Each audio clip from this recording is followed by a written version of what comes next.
သိမလား 不需要什么？ မင်းယူမဲ့မင်းကလေးကသူပါသွားပြီကွာငါပြောတာအဲ့တယောက်ပဲအပြေခေါ်လို့ရတယ်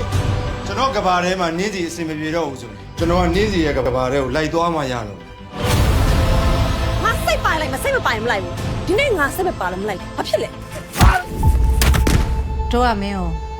ဘိုင်နှင်းခေါ်ထားတာ ယူကမိမကြီးစိတ်ဝင်စားတယ်သူပေါ့ဟေးတို့ကဘာလာလာတောင်းနေနော် နင်းစီကအဖေတုံးလို့အဲ့ဘဝကိုရှောင်းတာဟိုစီးရဲ့နေရအကြီးလားအမလားတေချာမသိဘူးရှော့ရှိတယ် ဖြစ်နိုင်မယ်ဆိုရင်သမီးဆောင်းရှောက်ထားပြရစီနော်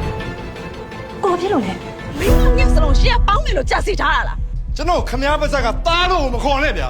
တားတယောက်ကိုကောင်းစားစေချင်လို့အဖေတယောက်အနေနဲ့လှုပ်ပြီးလှုပ်ထိုက်တာကိုလုပ်ခဲ့တာပေါ့ လူရောက်ပါတယ်အခုချိန်ဒီငါဘောအောင်တော့ကလိုက်ပေးနေကြတော့ ဒီဖက်ကြောင်းတွေကဆိုင်းရပြီးနေနော် ပဝင်းကြီးရလူတွေအကုန်လုံးဒီပြောင်းမင်းငယ်ဆိုပြီးတိမကြည့်ရဘူးလေ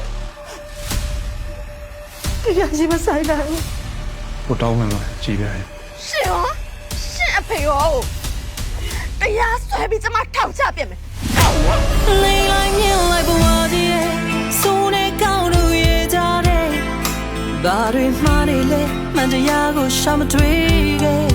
ချစ်ရခရီးတော့ဧည့်သည်ဒီရဲ့မှာခုနာခဲ့တဲ့ပုံမျိုးလေးတွေမှာကိုကိုချမ်းသွားခဲ့ဒီလိုအခြေအနေမျိုးကြီးကိုတော့ကြည်ပြလုံးဝလက်မခံနိုင်ဘူးကို ရှင်ကကျမစီလာပြီးတော့စင့်တန်းရှိရှိနဲ့လင်လူနေတာပဲ